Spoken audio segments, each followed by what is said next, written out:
They are dismantling the sleeping middle class. More and more people are becoming poor. We are their cattle. We are being bred for slavery. The revolution.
What's your problem?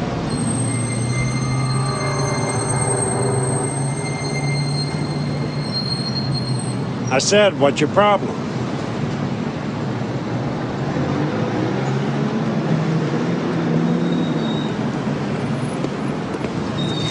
How are you today, sir? Okay, how's it going? Fine, thank you. Thank you, sir.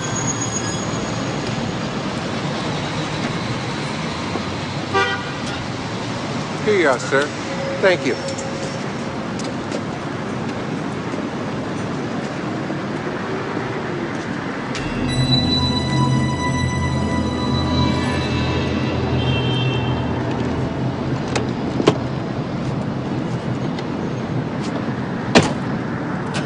Hey, buddy.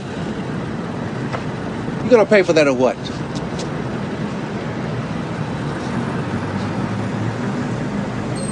Look, buddy, I don't want no hassle today. Either pay for it or put it back.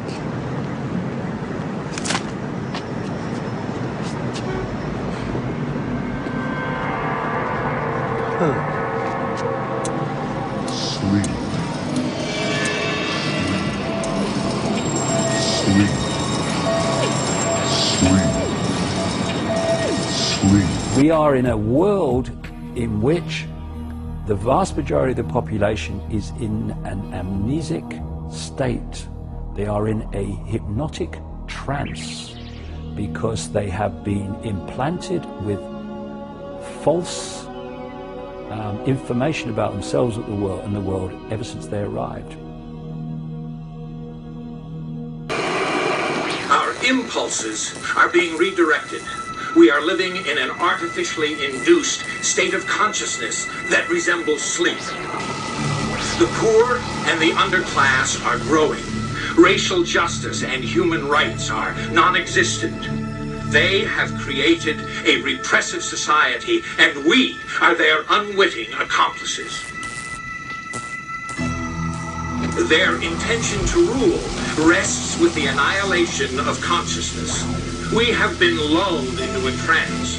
They have made us indifferent to ourselves, to others. We are focused only on our own gain. We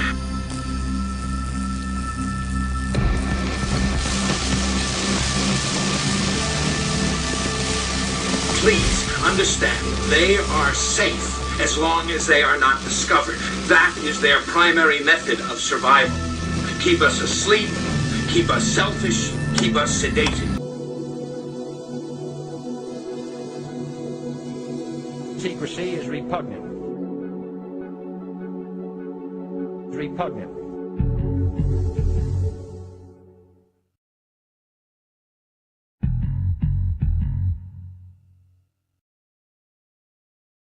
For every question that exists regarding our world, there is a conspiracy theory offered from some quarter claiming to address it.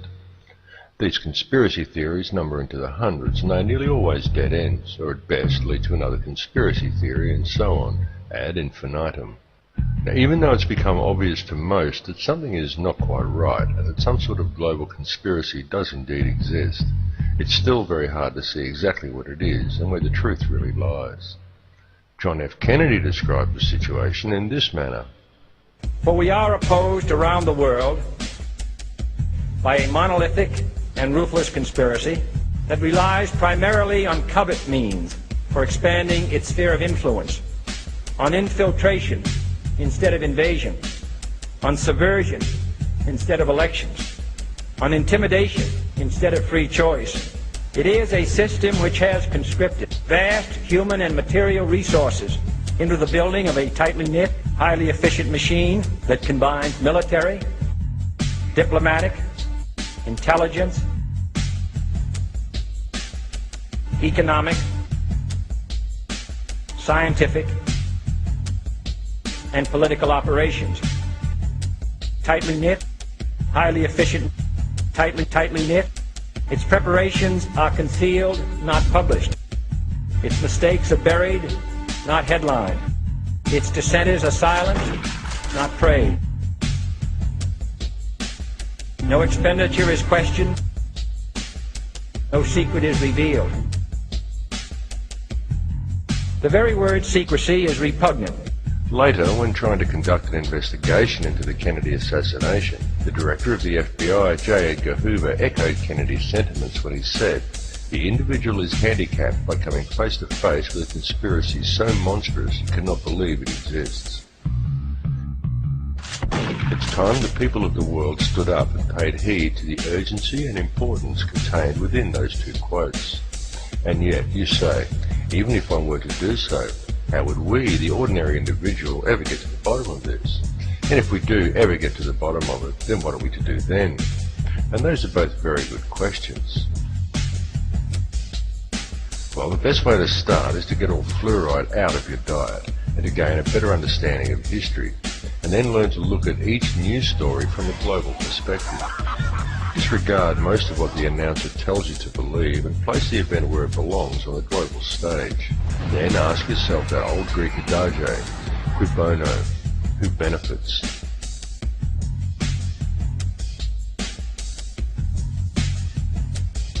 And more importantly, when you discover a truth or uncover a lie or find an anomaly, tell your friends. Spread the information as far and wide as you can reach, because the media most certainly will not.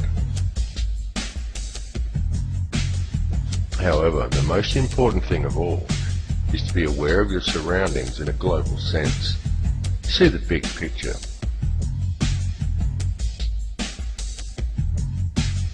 All the world is a stage, and everything that occurs on it is planned to happen that way, and there are patterns. Look at history and be aware of its lessons, but don't center yourself in it. Don't dwell on past losses or on your personal past repeating itself.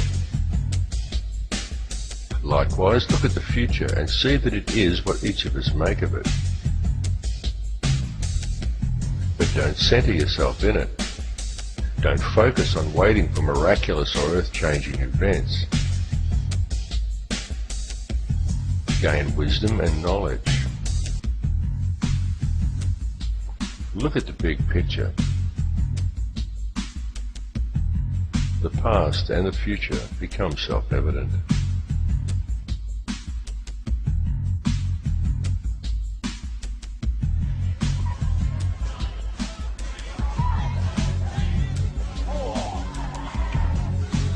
Searching for the truth about what is happening in this world, there are many red herrings to be found along the way and a myriad of conspiracy theories to choose from.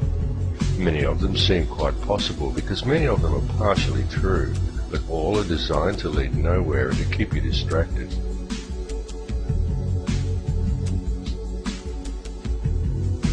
If one steps back a little further, however, it becomes apparent that underlying them all is one very real conspiracy that is both brilliant and frightening in its simplicity. And by far the cleverest thing the perpetrators ever did to conceal it was to build a conspiracy culture, a fringe section of society that has perpetrated years of rumours of countless other non-existent or partially informative conspiracy theories to cloud the truth, and to breathe an air of endless ridicule and trivia around the topic. Talk of aliens, secret technologies, stargates, UFO cover-ups, government conspiracies, all topics that may or may not be true, and always designed to fire the imagination and distract the curious, and to provide some sort of sustenance to those who know that something is going on, but they just don't quite know what it is. And lately we have seen the most perfect, the most plausible possibility of them all. A theory that seems to explain everything perfectly. The arrival of Planet X.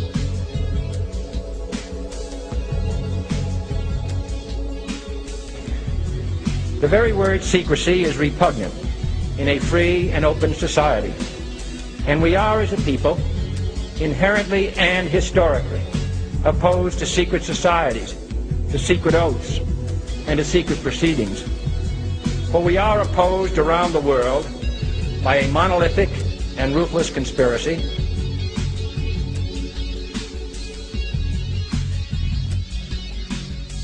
It is a system which has conscripted vast human and material resources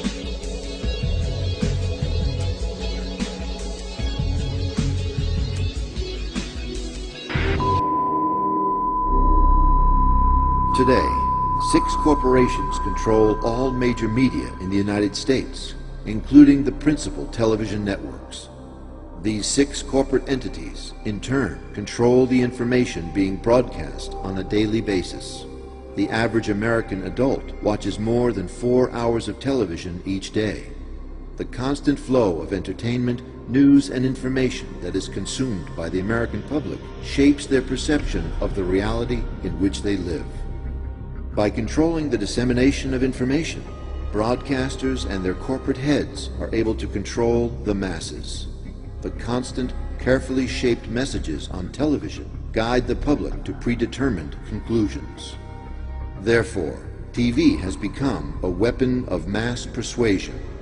In order to take back our minds and our lives, we must first unplug the signal. Turn off your televisions. Cancel your cable and satellite subscriptions. Seek alternative news sources. Spend time with your family and connect with your neighbors and local community. Discuss and learn. Allow new information to challenge your thoughts and opinions.